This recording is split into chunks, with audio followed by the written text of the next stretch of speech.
All right, everyone, like you heard from the intro, we have two special guests here on the line. We are doing an NBA free agency debrief. It's not over. There are still moves to be made. There are still some guys out there. There are some trades we could see around the corner, but I had to get two of the best from the thread space. Tone, you know the name. He's been on. He's basically family at this point from the BME pod. And then we have Chris Lindsey Hoops as well on the line. He's been on pretty recently, and I had to have him back on because he's the NBA threads merchant, stealing that phrase. That is his new nickname. So watch out, world. It's in his bio. And he's also been busy. We can almost call him the Shams of threads this offseason. I know it was a lot of work for both of you. Say what's up to the Show About Sports crew. Hey, man, I'm always ecstatic and glad to be on the Show About Sports podcast. I was literally just telling Chris, like, yo, I would love to be a guest on somebody's podcast. I don't want to be a producer, having to create the content, do this and do that, make sure the audio is good. And then Griff, a week later, says, yo, Chris, Tone, NBA free agent debrief? Immediately, yes. No problem. Yeah, absolutely, man. No, it's always a pleasure being on here. Like I said, I know all of us have been busy. We've been abroad, traveling, getting stuff done.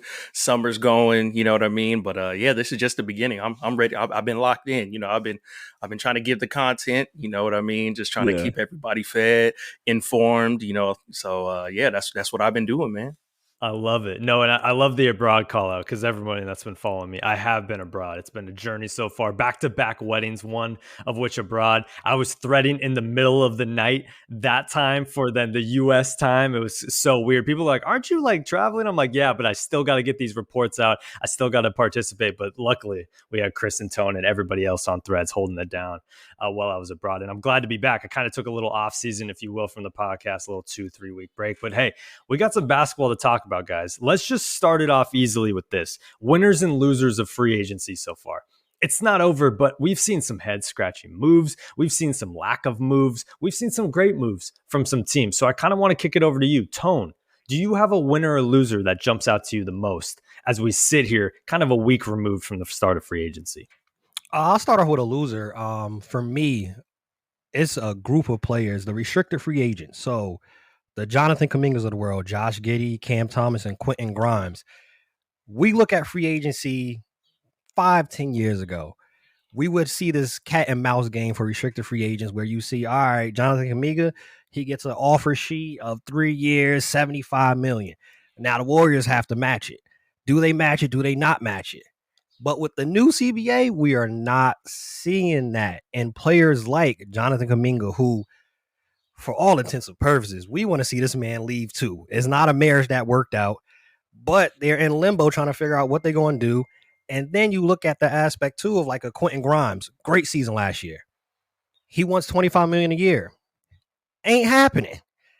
I don't know where he ends up, and I don't know what type of money he ends up getting, but that's because of this new CBA and where we're at, and rightfully so. Owners are afraid of that second apron. It's a lot of negatives that come with if you hit that second apron, and it's worth it if you get in a championship. But if you're not, I don't know many owners. I know I would want to pay some of that for that second apron. So I look at the restricted free agents, those players, as one of my biggest losers so far in free agency is them not getting paid, and they're still in limbo, figuring out where they're going to go, or will they actually end up having to be stuck in these situations for less money. Yeah, no, and the new CBA kind of has taken out the middle. You know what I mean? There's a bunch of people at the top. I mean, we're seeing reports of Devin Booker, 2 years, $150 million, rightfully earned and deserved and whatnot. But that's crazy money for Devin Booker, especially for a Suns team that might be batting 15th place in the West next year. And then you look at, obviously, the other side of things. Quentin Grimes has a really good showing. The Cam Thomases has Josh Giddey, kind of bounced back. Jonathan Kuminga, he's a little more of an upside. You hope for it. But all of them are looking at $15 to $18 million a year contracts, not $25 to $30 million a year contracts, unless you find yourself more in the Randall space, but you got to rack up a lot of stuff to get to that kind of level. And teams just aren't going to sign up for a Randall type deal for a Josh Giddey of the world across the board. And they just don't have the space for it. And these owners are going to be looking at, okay, we just signed the new, media rights deal. We want to keep the money in the pockets. A lot of these teams can now use the excuse of, oh, there's a second apron. We don't want to get near it. as kind of a way to make less business decisions for their teams across the board. But those names are interesting. Chris, when you think of those names, do any of those excite you the most? Like if you could rank those guys, is Kuminga at the top, or are you kind of liking a Josh Giddey? Or are you liking what Quentin Grimes can bring in terms of just kind of the versatility? Is there a name that really jumps out that should just get a deal done here shortly? Yeah, I think the first one you got to think of is probably Jonathan Kuminga. Yeah, I mean, obviously, the situation that he's in Golden State, they kind of mishandled and mismanaged his growth as a player with DMPs, benching them that gets into your confidence, and then it turns into your work ethic, and you don't know what you're doing from time to time. And then clearly he can help, as we see in the playoffs. But then again, we don't know what he's going to do or what's going to happen. And that's hard for a player to be consistent enough to even play himself into another contract. You know what I mean? So that's going to be the hard thing to do.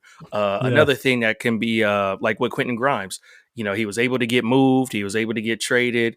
And then he was able to kind of blow up in a bigger role. But you have to realize you were playing on a team that was lottery bound and you had more of those shots. And he got hot for a week or so or 2 weeks because the main players on that team weren't playing. So if you're kind of coming in, and I get it, try to get your money, young fella, get whatever you want and what you earn. However, we still got to make sense. You could shoot for the stars. You can land where you land at. But then it's like you got to accept what your role is going to be, because I don't see a scenario where Quentin Grimes is going to go to a contending team or even a potential deep playoff run team getting 15 to 16 shots a game. You know what I mean? Yeah. And then for Josh Giddey, locking him in, they lose Lonzo. So to have him there, they got Kobe White still. That team is a little bit funky a little bit with what the directions is going to be. But, he got his money. He's a big key contributor for what the Bulls do, whatever that is, because the Bulls are always never good enough to be good, but then they're not bad enough to be bad. So they're like right in that limbo, like 11-12 throughout the year. Then they'll win a play-in game and then lose and then miss the playoffs. And then so it's always this weird mix that they find themselves in. But they have the talent there. They got the coach. They have like kind of the blueprint of now of how you want to build your team. Having Kobe White, you got your guard, who is a potentially an all-star level type guard. They just don't win enough games, especially at his position, being a little bit of a smaller guy. But yeah, those are definitely some of the ones, if I had to put them on the list of who would be first, like, Jonathan, and then we'll go Quentin, and then also Josh, and guys like that.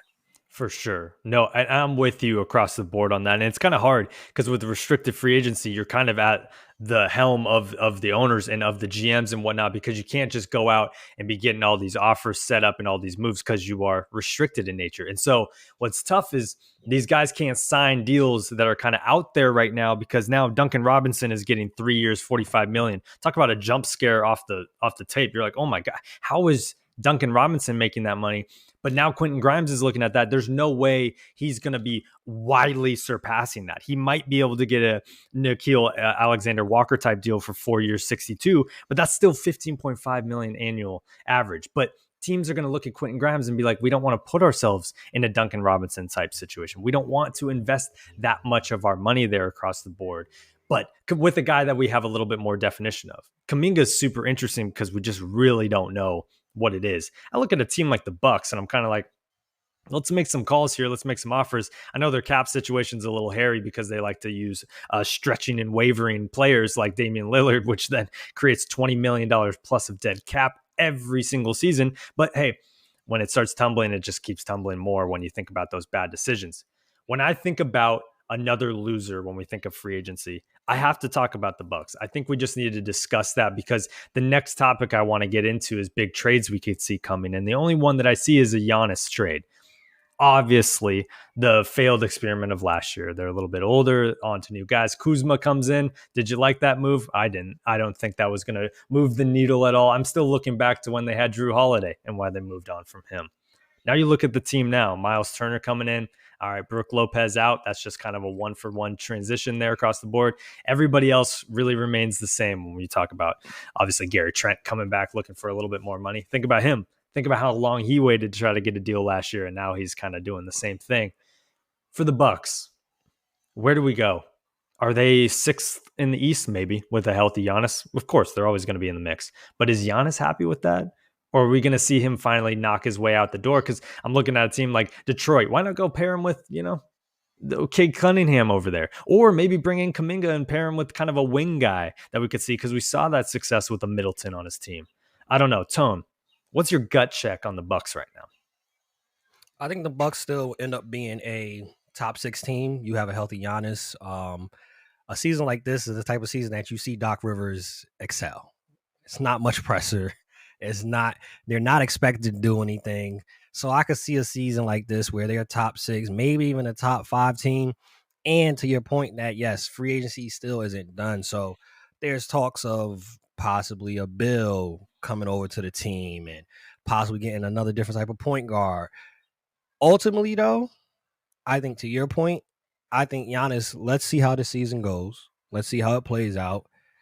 I think he gives it one more year, and then we could be looking at that conversation upcoming season where Giannis is saying, hey, I'm a year older.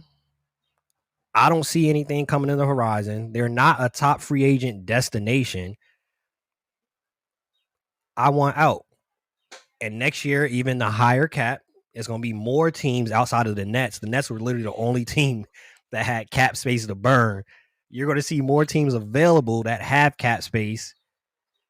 That'll be the year that I think will be best, even for Giannis to ask for a trade. Giannis may be looking at the landscape like, wherever I go now, this season, I'll be essentially in the same situation. It's going to be me. It's going to be Giannis and the Giannisets, essentially, wherever I end up going. No, I'm with you on that. It's just kind of tough to look at a team with a top 3 generational talent, consistent MVP frontrunner. He's everything that you want in a superstar. He's willing to stuck things out. He stayed in a small market for so long. He brought them a championship. It kind of felt like this past season could have been a good time to move him, especially at the front end of this free agency. And now we can move into a situation where his contract's running out, and if we don't re-sign him, it could get a little hairier across the board. And I just worry when you think about the Bucks and where they're going. And I think Giannis is kind of playing a good media card, but he said enough things where I'm like, I'd be a little tired of this place. I'd be a little tired. Chris, I want to pass to another team, though, in the East that everybody's buying now. Maybe buying too much. The Atlanta Hawks. It's now turned into Trae Young's finally set up. They finally have something around him that's going to work. They bring in Porzingis, Mr. Flu game all of last year. I mean, talk about him being healthy for more than we're all remembering that one game on their NBA Finals run where we're like, oh my gosh, that's why they traded for Kristaps with the Celtics. This man's never healthy. And then you look at Dyson Daniels. I love him defensively. He's incredible. But man, let me get some shots that I like. Let's see something above a 35% field goal percentage, and then I'll really like him. Nickeil Alexander-Walker, prisoner of the moment, great defender. He's awesome, but his job was to slow down SGA, and that was really all we're going to get from him when we talk about a 4-year, $62 million deal that he brings in. Luke Kennard, Duncan Robinson effect. I love a good white guy that can shoot, but God, can we calm down? Can we calm down a minute? And then last but not least, we obviously have Josh Johnson, who's coming back from an injury, who we're like, okay, we really like this kid. He's really athletic. He was really bouncy. Not an awesome shooter, but he's everything that you want, but also injury concerns. Some people are putting money down that they're going to make it out of the East. I'm seeing it on other podcasts. Are you with that kind of hype where they would jump from, the 11th all the way up into the playoffs and then make a viable run with this kind of roster construction? No, I don't think that would make the most sense, right? Like, we got to be realistic. That's what I always try to tell people. Let's be realistic. Real life isn't 2K. You know what I mean? 2K, it works, but we have to be realistic.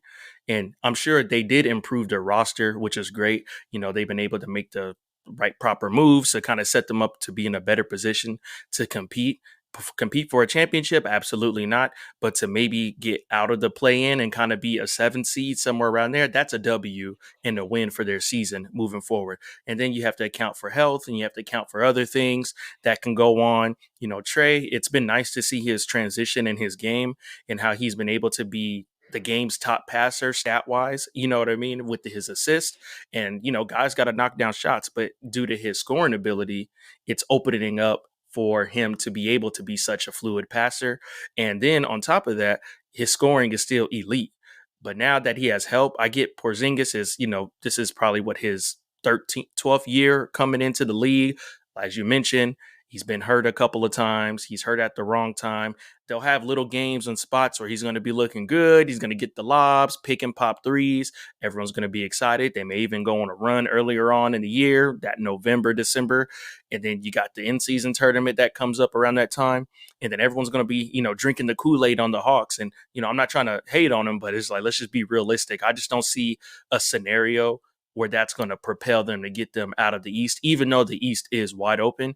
They're just going to be like not even middle of the pack. They're going to be right there on the cusp of, pushing a team to the limit perhaps, but their health is going to be the key. And if they can keep knocking down open shots with their new roster. 100%. And like, we're almost kind of taking the East a little bit too open because of what Indy was able to do last year. But let's remember, Indy was the 4 seed. They weren't the 9 seed in the play-in tournament like the Hawks would have to be to then battle their way. We look down the list. Obviously, Cleveland is still the same Cleveland as last year. They're re-signing some guys like Merrill. They're pushing the second apron to its limits right now. They're going to be competitive and try to go for it next year, which they should because of the unfortunate injuries in Boston and in Indy. You can kind of write those teams off as, I don't think they're going to be out of the picture, but I don't know if a Jaylen Brown-led team without Drew Holiday and without KCP and without all these other guys will be able to make as much noise, and without Tatum, obviously. And then Indy, without Halliburton, I think can survive a little bit, but then they move off of, Turner, who can give you a couple buckets. They bring in Huff, who I think it's always fun to talk about the new guy that comes in. Like, oh, I really like that replacement they brought in, but Huff wasn't getting too much run on a Grizzlies team that would get you as excited with your Miles Turner there. So then you look at the Knicks. Knicks kind of feel like a front runner with Cleveland up top. You look at Detroit. Let's just keep the good times rolling. Hopefully you can get something out of your players, continued development across the board. Orlando making moves, Bane coming in. Miami's always around. You can't write them off. Chicago, like you were kind of mentioning, why not? Let's see what these young guys have. And then everybody's forgetting about Philly.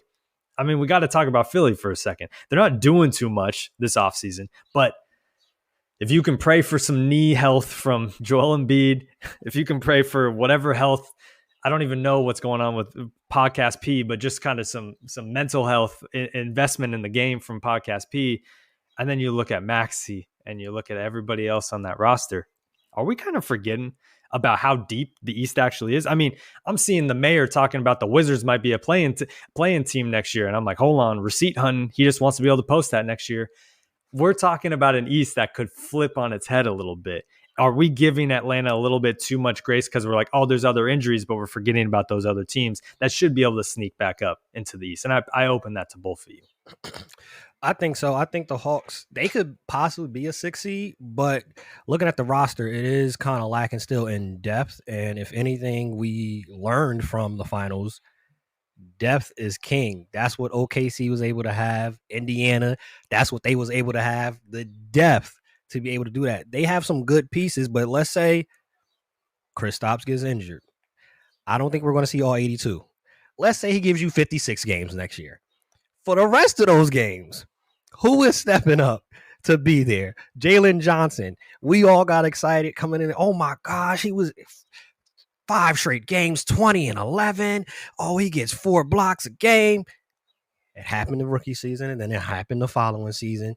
Injuries. So I think it looks great on paper. I think they've won free agency in regards of the headlines. Oh, yes. Give it to Atlanta. Hand clap. Y'all won the headlines of the offseason. But a team like you just mentioned with Philly, if which I picked them last year because they look good on paper. They won free agency last year. Oh, it looks great. Paul George and Joel Embiid. Then you don't have health.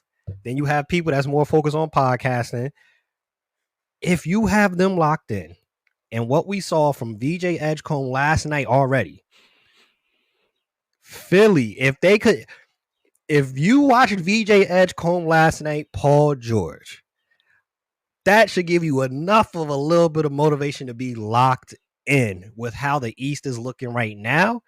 Philly should be one of the favorite teams. They're stacked. Oh, yeah. You got McCain coming back. McCain, Maxey, and Edgecombe as your guards. Oh, my. Sign me up for that. And I hate to drink the liquid, the syrup, if you will, of the Sixers because they're just going to break our hearts. I have no connection to them. And Podcast P, I'm never going to forgive you for this, but the fact that you were driving around Philly during the Eagles Super Bowl parade tells me everything you need to know about him. What are you doing driving around the one night of the year you shouldn't be? Like, where is his head? That's what I'm saying. It's not invested in time and reality right here. He's living Interstellar version right now, and it's just crazy with him. But Chris, are you with us on this kind of like, there could be some other teams we're just not talking about? And I want to give Atlanta their due. They deserve to get these headlines. I would have made all of the moves, but everybody's talking about, oh, look at their FanDuel odds. It's like 30-1 to win the title. Like, all right. Yeah, because that means the Celtics are dead. The Pacers are dead. And then the West, they just don't want to count like the Spurs quite yet because of just how deep they're just like, they're higher in the odds because it'll be a little easier in the East. I don't know. I don't even know where I'm kind of going with this. Is the East truly up for grabs, or are these other teams kind of circling around that we should be talking about? So I do think the East is pretty much up for grabs in some ways, as we've seen with the parity, and then you add in the injuries to three guys that were in the East with their Achilles, so that changed the profile of a lot of these teams out there. So we're a team like the Knicks, we're a team like you mentioned Miami, Detroit, the Magic, the Cavs. It's a lot of these other teams that can do there. And then again, Philadelphia, they have the option, if healthy, with that bunch together, they could really be in a fourth seed, more or less. Like, you know what I mean? Because you can kind of take Boston out of that, perhaps. Like, you know what I mean? You still can't count them out because they still have a very talented roster. But there's just so many other things that can happen, where I think Atlanta is still going to be coming from where they were at to just maybe not being in the play-in, or maybe have to play for that 7th seed or something like that, which again, like I mentioned, is still a thumbs up for them moving forward. But when I think of Philadelphia, again, I don't want to get too, caught up in the moment, but I do like how they look. Like, you know what I mean? Like, if they are healthy, it just has to come together. But then that is the hardest thing for it to be. But, a season of no Olympics for Joel. He's been out for a while. We haven't seen or heard any of him for some time. Paul George, can he get healthy, get his mind right, be focused, get his body right? Jared coming back from his knee injury. Tyrese, again, an all-star level guard in this league who can score 30 to 35 any point in time. So if they're able to just win their division, take care of the games that they need to take care of, and compile wins, but obviously keeping in mind that people are going to get hurt. Guys are going to shift in and out of the lineup due to load management or nagging injuries. Since they have this bad injury history already, they're going to be more shrewd and careful and try to have some preventive measures. But there's only so much that you could prevent from the game of just actually playing, right? So if that's one thing that we learned in these playoffs, it's unpredictable, but the East is open. But I don't think it's like wide open to like 7 teams. I would say probably considerably, maybe wide open to about 4, which isn't too bad. No, it's not too bad. And it's the division, or the conference, I should say, that I would rather be in. Because when we look out West, let's go there for a second. I think the biggest winners are going to be the Rockets when we talk about free agency and just the trade market. Bringing KD in with this type of team and moving off of the experiment of Jalen Green, the Dylan Brooks experiment, if you even want to kind of loop him into that.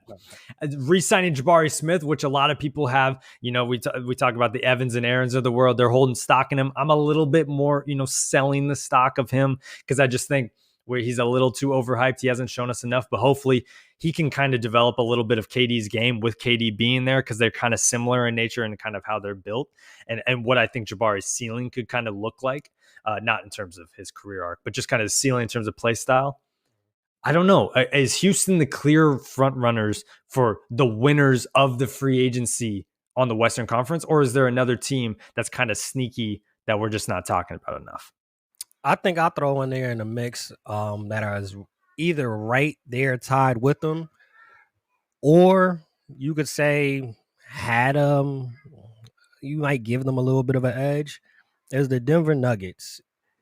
We saw their huge need last year was shooting and was bench depth and consistency.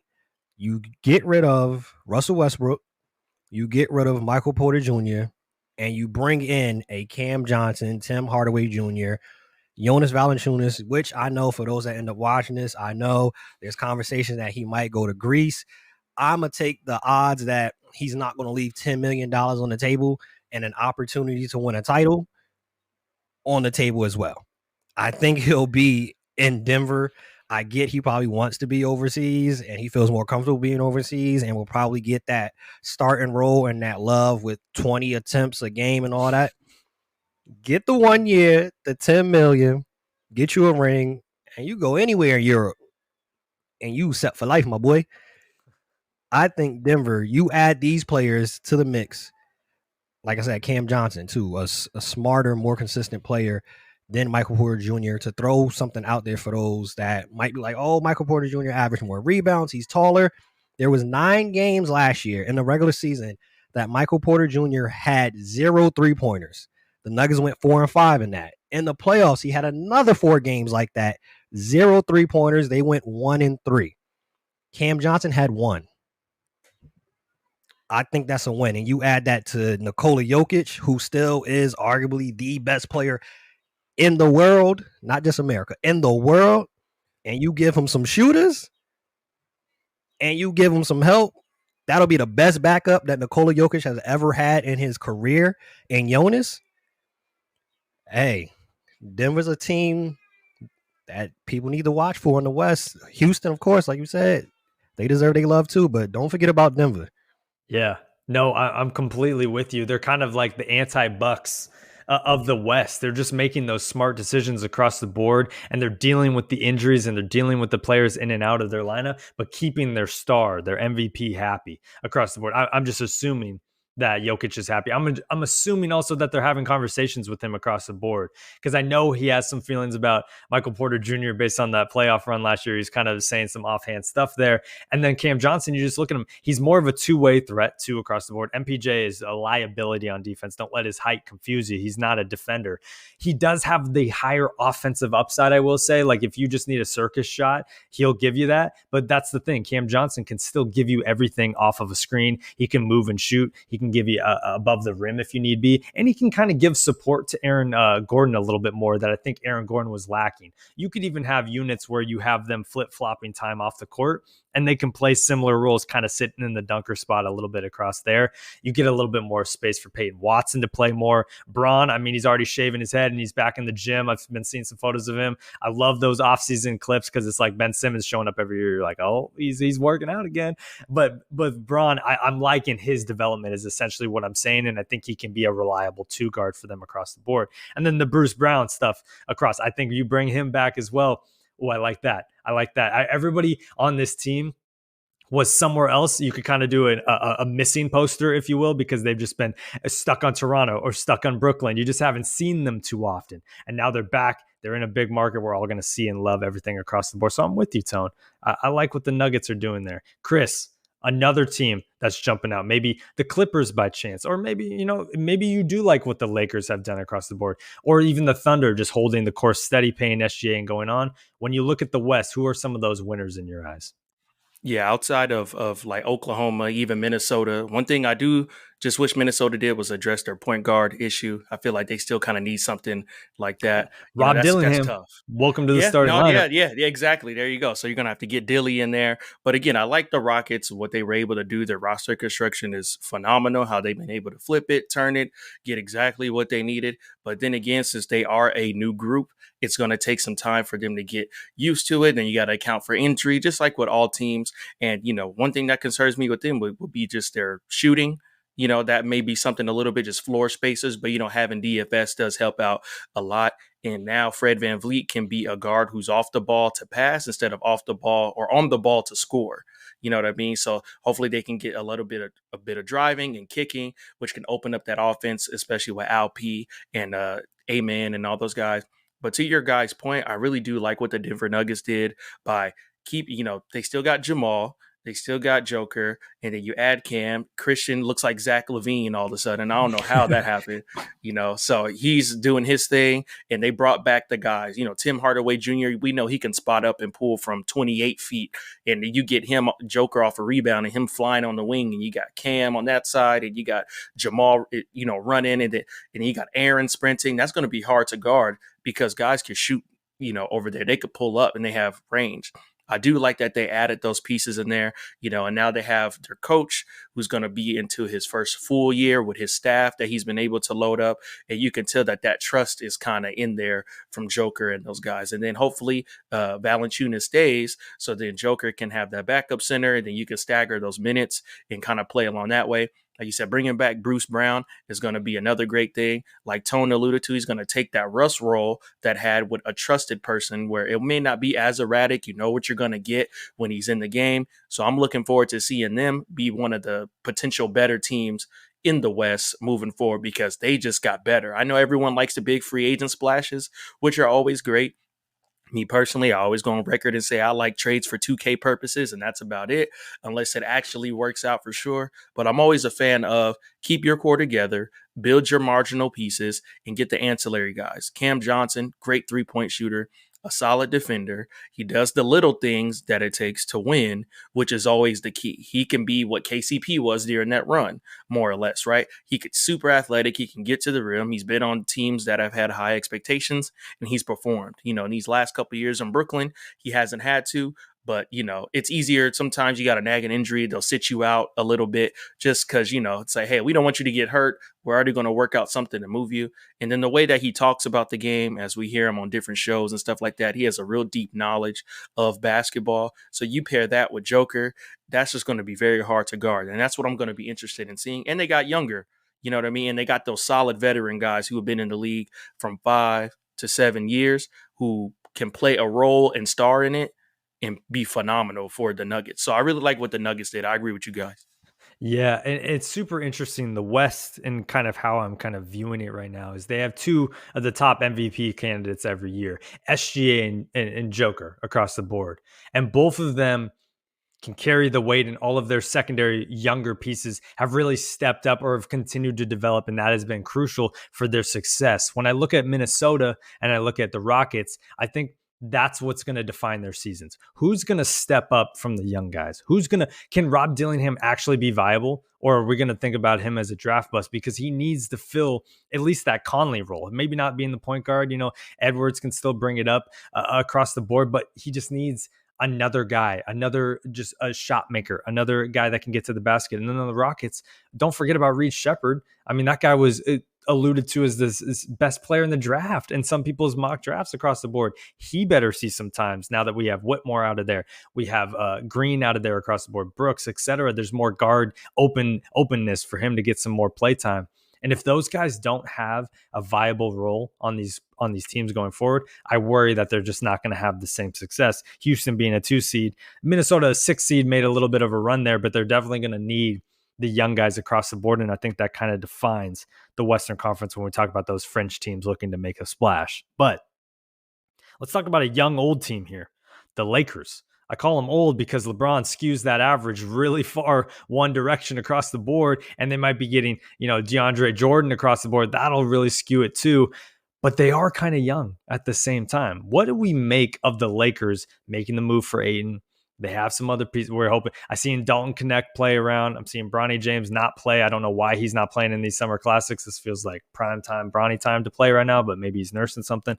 And then you look at guys like Reeves. You look at all the other depth. They lost Finney Smith, but they still have Rui, which you can love and hate at certain times. What do we make of the Lakers trying to do kind of a win now, but also have a built for the future kind of setup at this point in time? LeBron respectfully messes up the timeline of what they want to do. If we just be honest, LeBron wants to win now. I think in their hardest of hearts, they obviously want to win now, but it is tough. And by no means am I saying, Bron, don't get your bag. But when he opts in for the $52.6 million, it doesn't leave much room to grow the roster and what is needed. You had holes at center. You had holes with consistent shooting. It doesn't leave much room for the ancillary pieces to be added to it. As a Lakers fan watching it, we probably not going to sniff a championship until LeBron retires, honestly.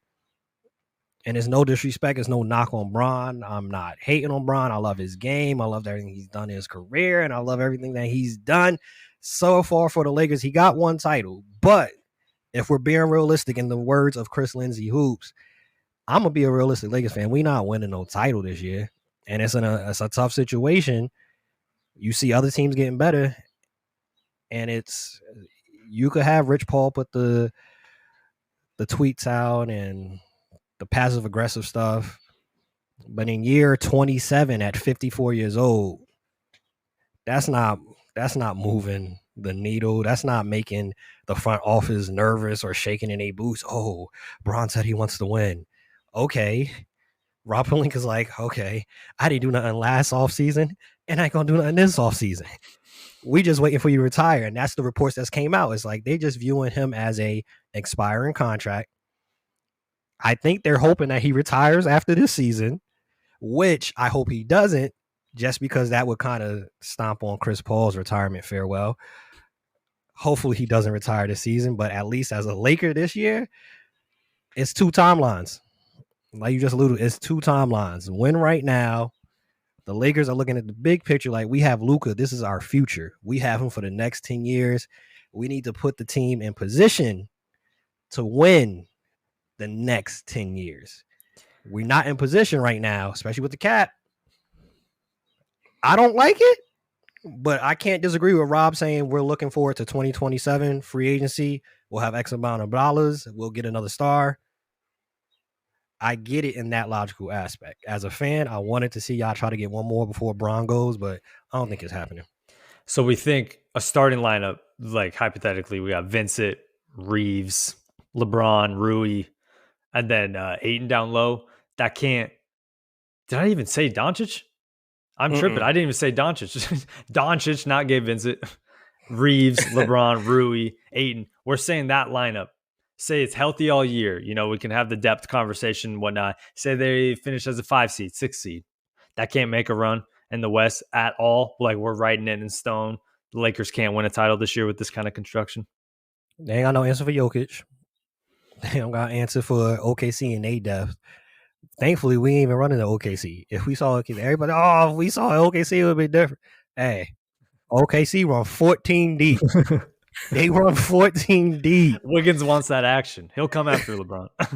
They run 14 deep, man. So I don't know if it would have went how we thought it went. I think that's where, again, I see Denver as one of the biggest threats. They took OKC to 7 games and got better. We don't have an answer for Jokic. Ayton, y'all could try to show me the tape of when Ayton was in Phoenix and he gave Jokic problems. We're looking at Ayton right now. He got bought out from Portland. There's been conversations he wasn't showing up to practice. It was snow in his driveway. He didn't come to the game. That was crazy. I still remember that. He has all of the talent. We've seen it. He has all the talent and the skill to be a top 4 or 5 center in the league. I said this to Chris when we was texting when the signing happened. I said, it depends what Ayton we get and how often do we get him. Because he could have 3 games. Oh, my. DeAndre Ayton, you was a bad man. And then he disappears. He falls off the face of the earth. So maybe, Griff, there's a chance if you could see he elevates his game with Luka and Bron being on his team. But I still am concerned about that man in Denver. I'm concerned about OKC, the champs, because they got everybody returning. They have everybody returning under contract, at least for another 2 years, which is scary in its own. That's a whole nother episode. And then Houston, we can't ignore what they did. We can't ignore KD over in Houston. And they could be one of the teams that I think they might be in the running to sign Dame. And you sign Dame and he comes back next year. You push Fred to the bench, have Dame start. That's another scary situation. I don't see what the Lakers are doing. No, that's fair.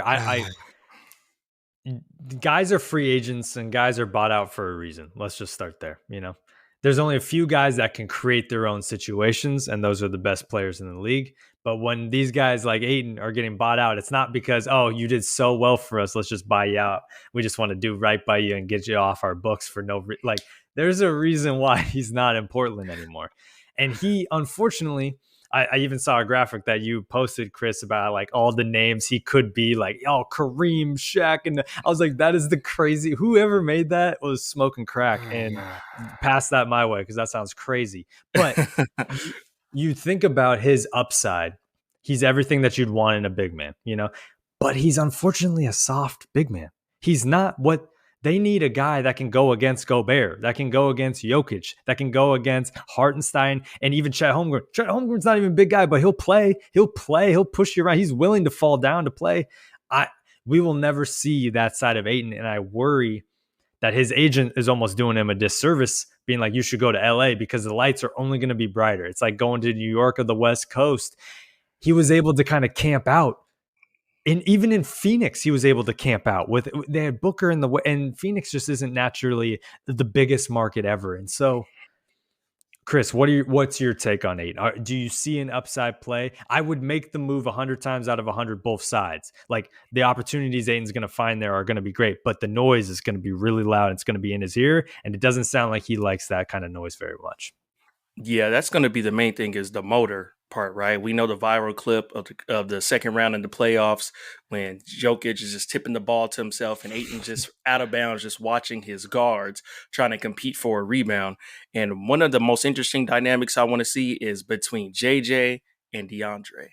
That's going to be the key. We know JJ is like, you got to work hard. IQ has to be there. You have to be 100% locked in. If not, he's going to be very upset. He might condescend you in a presser. He might roll his eyes at you in a timeout. And these things are going to be like, eyes are going to be on him, because anytime living out here, as I've seen, especially within the last few years since LeBron has been here, any center that has came in is always deemed as the savior. We remember when they signed Drummond the year after they won the championship, but they were getting desperate. And then we saw the picture of Jeannie and Drummond and her showing him the championships, like when her dad showed Kareem this, and everyone's like, oh, look at the comparisons he's going to, and then it just doesn't work out. Then they get Koloko, and then they had DeAndre Jordan for a year. And then, you get Alex Lynn. Now you have, all these young guys, and they even had Mo Bamba before. But then these guys get buried on the bench, and they don't even get used because, as I always tell people, the ball get heavy in LA. If you are already shooting 40% from three, just go ahead and take 20% off of there when you come to the Lakers, because those shots have to be made. They have to be made. And it's the craziest thing, because not only are you protecting the Laker brand, you're on national television 40 times a year, it seems like, and you're playing with LeBron James. So you have to help him to make sure that his legacy looks good. So that's a lot of pressure for some guys. We've seen guys get into the situation here in LA and it just doesn't work out. And then it kind of stifles them moving forward, because it's like, well, you're on the biggest stage. We want to see how you perform, and let's do it. And also, too, with Ayton, if the fan base was able to turn on Anthony Davis, what do you think they're going to do to him if he does anything remotely soft or not good enough? These clips are going to be aggregated of him maybe not giving that effort, maybe LeBron doing the gesture, or maybe Luka doing the gesture. And we already see if he's coming up with excuses like not coming out of his driveway, not being as focused. He has off the court things that he's trying to sort through in his personal life. All these things are going to be magnified when you come out here to LA. So that's one thing that people have to remember and realize. And for him too, like you got to realize, bro, you're not going to be getting the same looks. You're not going to be getting all this stuff like before. And this is where I say this with the LeBron aspect, like you were alluding to earlier.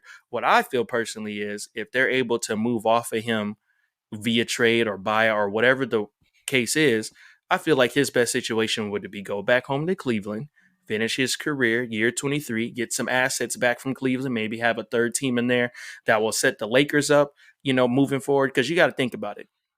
The Buss family is, they own the Lakers, right? Imagine if your family owned a restaurant and they just hired through nepotism. Hey, my Uncle Louie knows how to wash dishes and he cooked eggs for me 3 years ago. He'd be a great chef. Oh, yeah, let's bring him in, instead of getting someone who's competent to do it. So in like manner, we see how LeBron and Jeannie and Rich and all them and Rob are able to kind of work that out, because, you help me, we'll help you. Hey, go sign my guy. Go sign this clutch guy. Okay, Bron, we'll do it. Okay, Bron, we'll do it. So now, maybe as more of a thank you, hey, you know what? Let me leave you guys alone. I've overstayed my welcome. Let me just go back here, and now you guys can get some pieces back for me. maybe, especially in a wide open East, and you put LeBron in Cleveland, depending on what the Lakers could get back, more or less, then it kind of works in both ways, almost like a thank you, right? Because you want to have good business. Then you got to think, well, LeBron's going to be talking to these governors and working with these owners because that's what he wants to do. So if one thing about Clutch, they're always thinking about the future, their legacy. Obviously, LeBron's never going to beat the 6-0 in rings, but he can beat Mike in every statistical category. And if he's able to get 2 rings in Cleveland, you know what I mean? Back home in year 23, where's 23? Like, there's so many things that line up that would really make a lot of sense. We see what he's doing on social media with golfing, and then he has to tell people, oh, I'm always out here every year. But you got to think optic wise how that looks. And again, you got to think this new ownership, Jeannie, and that was LeBron's crutch. She's gone now with bigger decisions. So sometimes, just like in any company, when the person who really was working with you was gone, it changes things. So you're like, you know what? Let me try to shake the table, try to do something else. Thank you guys. Because new ownership is like, hey, we want to make sure that we build a winner. Look what they've done with the Dodgers and all these other teams. So it's like, we really want to see what we can get, and we don't care about feelings. We want to set ourselves up for championship contention to align our timelines, like you said, with Luka, potentially DeAndre moving forward. But the roster right now is not a championship roster. LeBron's mentioned he wants to compete for one. So the East is wide open. You go over there, you, Donovan Mitchell, maybe Evan Mobley, and some of those other guys. I don't see a situation where they can't make a deep playoff run. We see him do more with less. You know what I mean? But it's interesting. So, yeah. But which GMs are picking up the phone in good conscience being like, you know what? I want a 1-year rental where then LeBron's going to want another 2-year contract after this, which is going to cost all of our cap space. The Lakers are going to want to take everything back. They're going to take Garland. They're going to want Mobley. They're going to want all of our picks. It just doesn't it wouldn't be the Cleveland it is now if they got LeBron. It would be a diminished version. It would be Sam Merrill, aka the lesser version of Austin Reeves, Donovan Mitchell and LeBron, no bench depth at all, and that would be their run at it. I just don't see they're not going to make enough revenue from LeBron coming back to justify that kind of move, and they're mortgaging their future. And so all teams are kind of looking at these aprons and they're looking at these things. And I've heard on different shows, multiple GMs telling all these reporters, acquiring LeBron would just be bad business right now. LeBron doesn't have the leverage he did in his Miami days or his second Cleveland stint or even his first Cleveland stint. He has no leverage. His leverage is just to enjoy the ride in LA, make the most of it. And they're not a contending team. They're not batting 0 with the Utah Jazz at the bottom. They're going to be in the mix. You have Luka Doncic. Are we forgetting how good this guy is? I mean, he's already working out. He's looking leaner in cropped photos out there. Let's be honest. It's going to be great to see what a full season of Doncic on that LeBron diet is. But I'm with you on the Ayton things. It's a little bit different.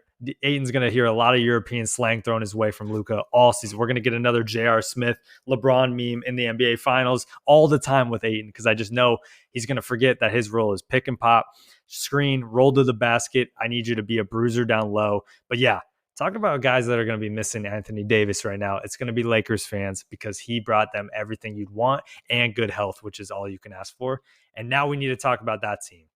We haven't talked about the Mavs at all this offseason. Everyone's forgetting they just drafted the generational talent, Cooper Flagg. They're more worried about how many billions he'll have by the age 30 based on his contract structure and how many supermaxes he can sign. Kyrie Irving, Anthony Davis, and Cooper Flagg, Najee Marshall. You know, you have Exum coming back. Insert other role players here. Are the Mavs legit contenders after the diabolical move that they did to get off of Luka Doncic? Or is that kind of being overstated and we should take a little step back where they might be batting in the play-in back bracket when we talk about when it's all said and done? That man Nico Collins in somewhere talking about, I told y'all. I told y'all. It's looking really, really good for the Mavericks. I think until Kyrie gets back, they will be in that top 5, top 6 playoff contention. They won't be a play-in team. And then you add Kyrie at some point post All-Star break going into the playoffs. And that's one of the top playoff performers we've ever seen in history is Kyrie Irving. Yeah, there's somebody that you should definitely pay attention to. And when you add to the mix with everybody you just mentioned, even a PJ Washington, Daniel Gafford, Jayden Hardy, Exum's coming D'Angelo back, Russell, anybody excited Oh about yeah, him? D'Lo, yeah, D'Lo, Clay D'Lo. Thompson, don't write him off. Clay Do they Yeah. have Thompson. Oh the yeah. best big man depth in the league? Lively, Gafford, PJ Washington, forgotten once again, Anthony Davis, Cooper Flag. They're scary, guys. I know Kyrie's going to be hmm out for a little bit, but that team can hold it together. Max Christie, don't forget about him. Like Oh yeah. everybody does good when they get traded from the Lakers. I mean, come on now. The Mavs are my Hawks team. I think the Mavs are in a better Mm. position. Yes, a harder conference, but sorry to cut you off there, Tone. I'm just a little bit amped up and I'm hyped for Mavs fans because they deserve it. Not Nico Harrison. He doesn't deserve any of this. This is luck. But the fans deserve all this love. And I was in Dallas recently and I could feel there was a little bit calmer area. I was expecting to be a little more hopping, but I think people were just upset with what's been going on the last few months there. I love it too because you add Cooper Flag, who already is coming into it with the perfect mindset, which I've alluded to with Coop. Like, we probably won't be able to see the full potential of what Cooper Flag can do, but he still is a killer. So you might not see him.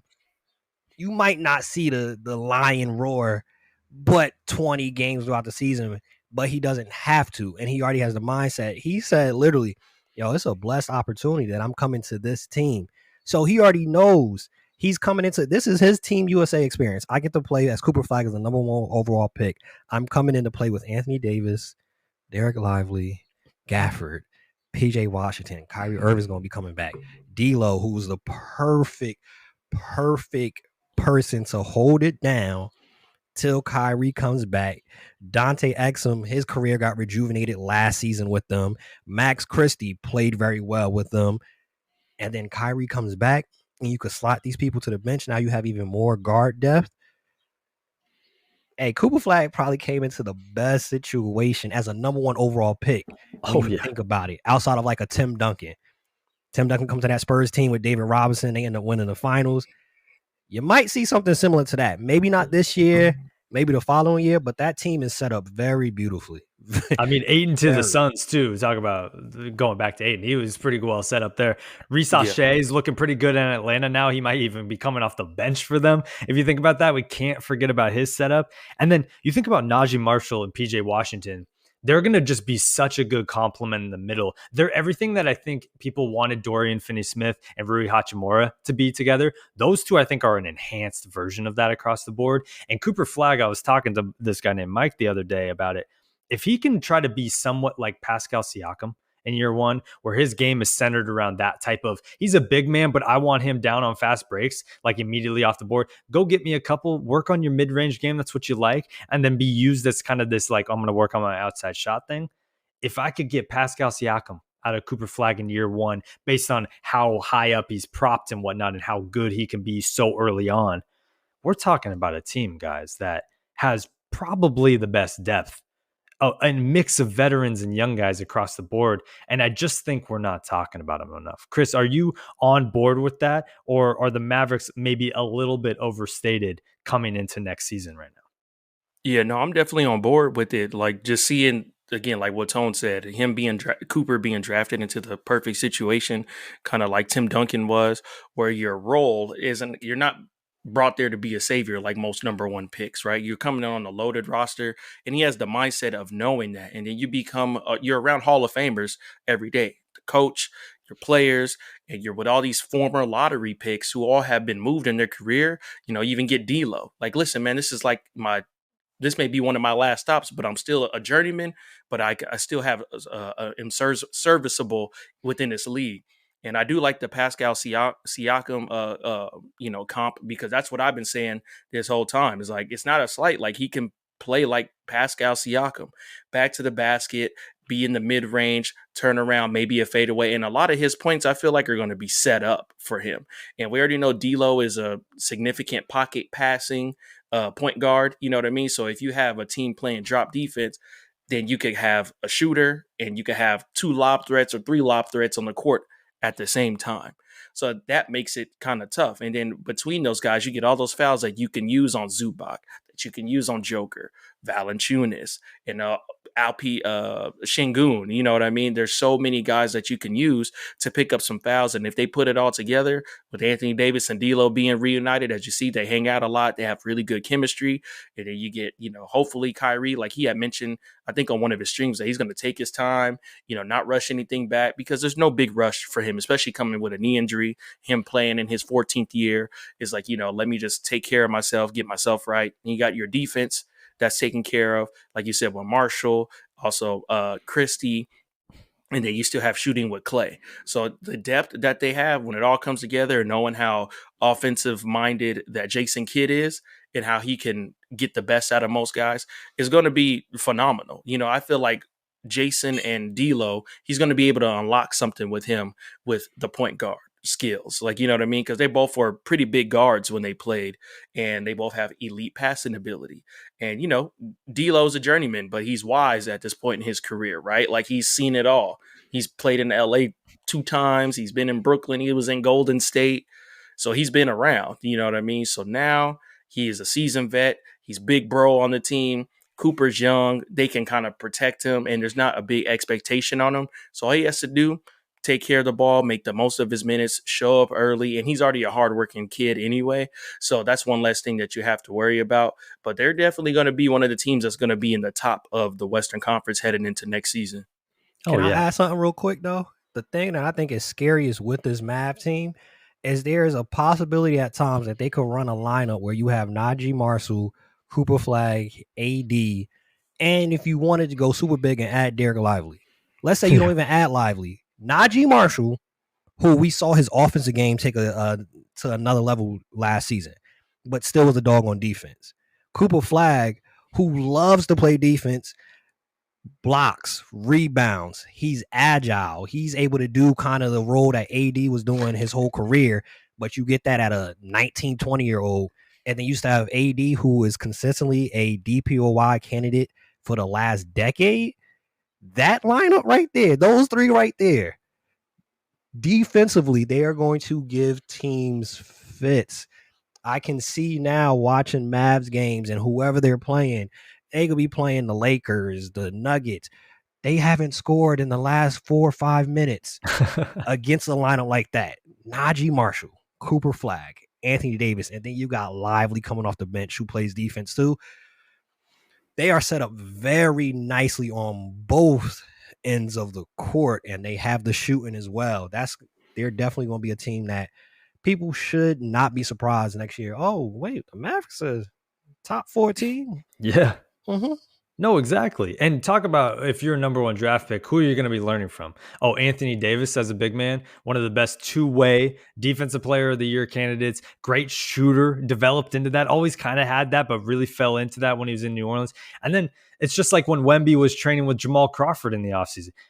Cooper gets to train with Kyrie Irving on his handle across the board. Like, this man's going to get so good so fast, and he's already so good. This team could be the new Houston Rockets team, in my opinion, where they could be just jump up to number 2 after being 10th in the play-in bracket last year. And I would not be surprised. And I would write that if I could bet that, I probably would across the board. And so I want to wrap up with this, though. It's the team that finished right after them in the standings, 11th place, the Suns. Nah, the Suns don't get away with all this. No. They don't get to get away with everything they've done. Mr. Matt Ishbia, there'd be 31 other teams that'd rather be us right now, comments or whatever he said. No. Starting lineup, ESPN's doing them dirty right now. Devin Booker, Jalen Green, Bradley Beal, Dylan Brooks, and Mark Williams. Over under 30 wins next year with that roster. Like, their depth chart then goes into Colin Giuseppe. Okay. Then goes into Royce O'Neal. Loved that move a while ago. Ryan Dunn. He made 1 3 to start the year, and everyone's like, he's going to be a problem. Didn't make a lot of threes the rest of the year. Ty Washington Jr., Grayson Allen, Nick Richards, Malak. I like a big man, but now they have 3 guys kind of back to back to back. I don't know why they were just storing roster spots right there. I don't know what to do. No more KD. What do we do with the Suns? Where are we going to look back and decide that everything that the Suns did was a good idea? Because even in the moment, the Bradley Beal thing really sent it into a different atmosphere. But where do we land on the Suns? Like, do they go full tank? They don't even have all their picks. So they can't even be like, oh, we're just going to tank for the next guy kind of thing. They're going to have to move some of this around, recuperate some assets, and go from there. But am I being a little bit too mean to the Suns? Because I love Devin Booker, and I got no problems with anybody else on the roster. But the Suns' future does not look bright. Hey, Chris, you can take it over after this. I just want to share this because I saw Carrie commented under one of the posts that Griff mentioned about why are they not stretching Bradley Beal like they did for Dame.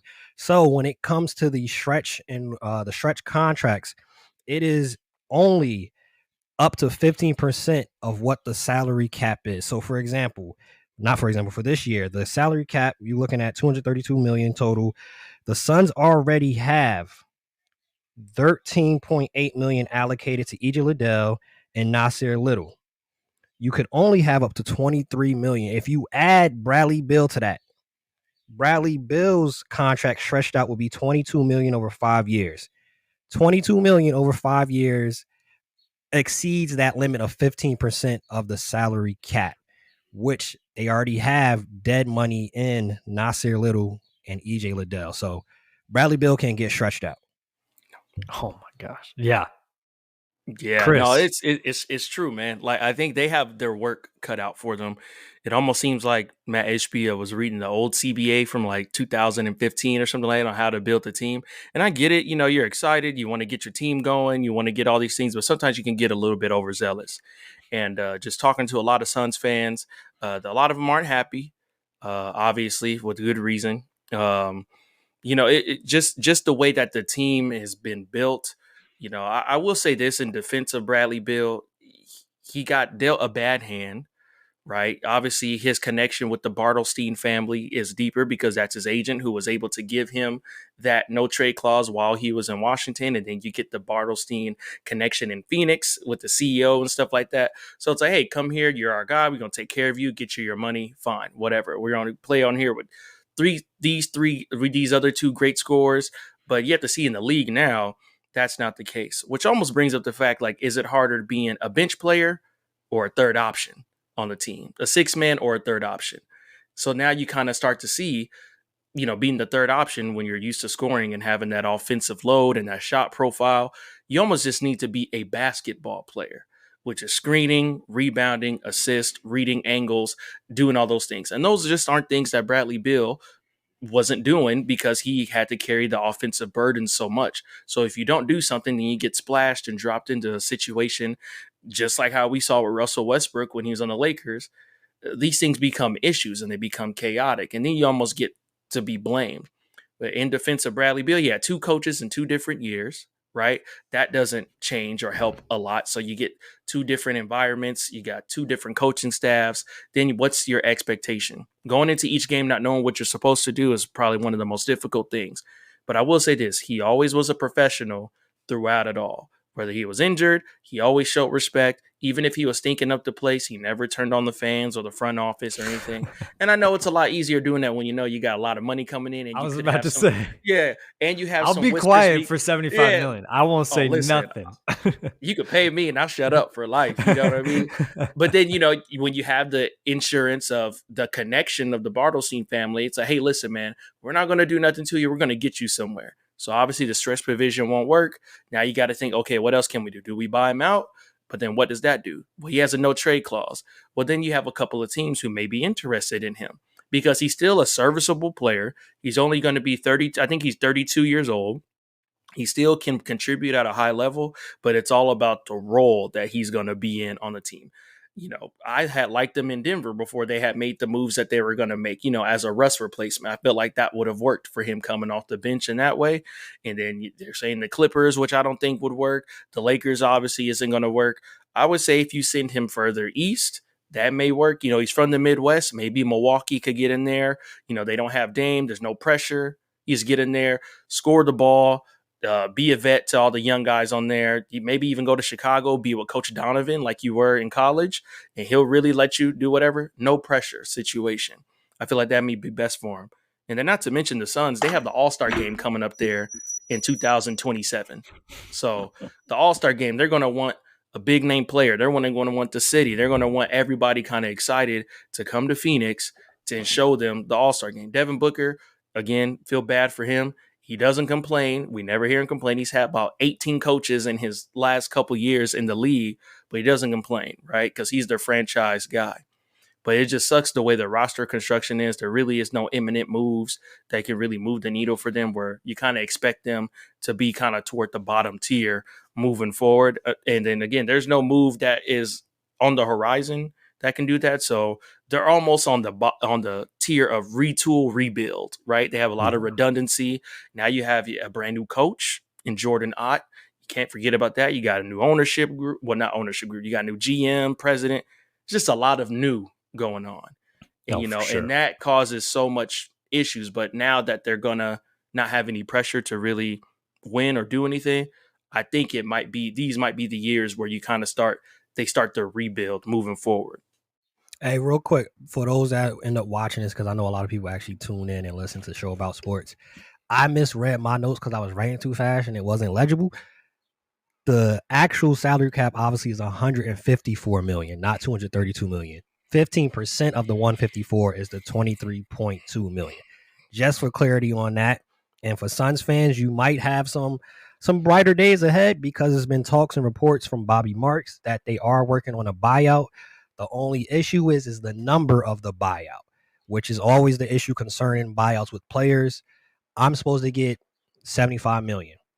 You're not going to get the full 75 million in a buyout. What's the number that you're willing to buy out on? Bobby Marks is reporting if he does 96, 97 out of the 110 he's supposed to get, that's doable, because then he'll probably be able to make the rest this season on whatever team he signs with. 8 to 10 million he'll be able to get on a 1 year. Maybe he does a 1-and-1 with a player option, and then he can make some more money after that going into 2027 free agency if he plays well this year. So that's what is more than likely are going to happen. I don't think anybody in their right mind, unless they end up having a concussion, a coma, they get COVID, and it messes up their brain and the cells going on in their head, are trading for Bradley Beal in that contract. No. Now, if he gets bought out, I think it's the same situation with Dame. He's going to have calls from multiple teams to come to their team, because I like that price at 8-10 mil way better than that 110 you're supposed to get. I gotta keep my hands off you. But that's the problem, though. He's going to still be bought out and get all the money he wants. He's going to recuperate all of that. So he's not going to come in motivated. Like, he's not going to be like, I got to work for another contract. Bradley Beal might be retiring by 33, 34 with the way that it's going across the board. And if I'm like Milwaukee's fans, or if I'm Giannis and the move is, they bought out Bradley Beal, now we're going to bring him in with this limited cap space that we had. If I'm Giannis, I'm like, all right. And we also give him a player option. No, you're getting a team option. We're done with this whole Bradley Beal has all the keys to the car right now with this type of stuff. He's getting a team option, and he's getting maybe a 1-on-1, like you were saying. If I'm Giannis, I'm like, okay, so our solution is Bradley Beal joining the team. He's not even that healthy that often. You know what I mean? Like, he's efficient when he plays. He might know his role a little bit better in a Doc Rivers system, but he isn't even the healthiest guy, because we're talking about the 30s. Like, it's just this time period where guys are going to be healthy all the time. Not everybody's LeBron. Not everybody's Steph Curry. Not everybody's all these guys that will play that long. It's okay if we see Bradley Beal till 35 and that's it. He's not Chris Paul, etc. So, yeah, I don't want to dog on these guys too much. I think overall, everybody is playing the role of the circumstances they were put in very well. Like, everyone's doing exactly how I would probably move and operate if I was in that situation. And I just hope for the Suns, and mostly Devin Booker, that they can find any sort of success to kind of cap him off, because we're looking at guys like Chris Paul right now, where it's going to be hard to talk about guys like him and Devin Booker in the future without sorts of accolades, a lot of falling short. And it's going to be hard to vouch when all these next generations come up and they're like, oh, Devin Booker wasn't that good. We'd be like, oh man, you should have seen him. You should have seen him. So Chris, Tone, thank you as always. We just ran over an hour here. This was super fun. I think we're batting 1,000 on this episode. Like, when we look back on these takes come mid-January next year, we might be like, oh, we were onto something. So I'm going to keep all the tapes. I'll be posting reels. This will be on YouTube as well.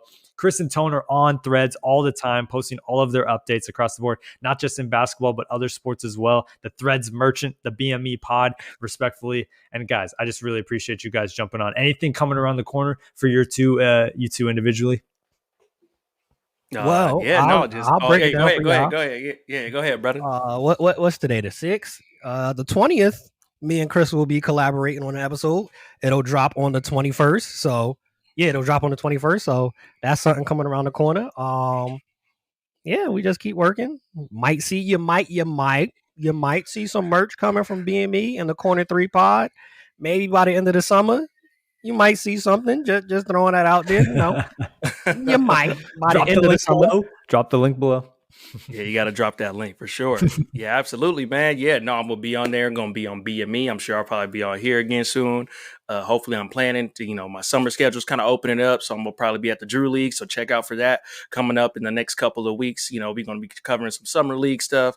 Still some moves. Hit me up on Threads. I always answer back and reply back. Where to find me at. You know what I mean? So yeah, this was solid, man. I appreciated this. I love it. Love you too so much. Thanks for jumping on the pod. Sir. More to come from Show About Sport as always. Make sure to subscribe. Make sure to comment below. Make sure to follow myself. If you like my stuff too, I would appreciate it. And more episodes along the way. I was on a little bit of a summer break. You heard about being abroad, etc. More content coming around the corner. And then, hey, football season's coming up, guys. We're going to have to get you two back on this pod for football season as well. Especially you, Chris, Mr. 49ers fan. We got to talk some smack. Come on, man. Yeah, for sure, bro. For sure. Hit me up.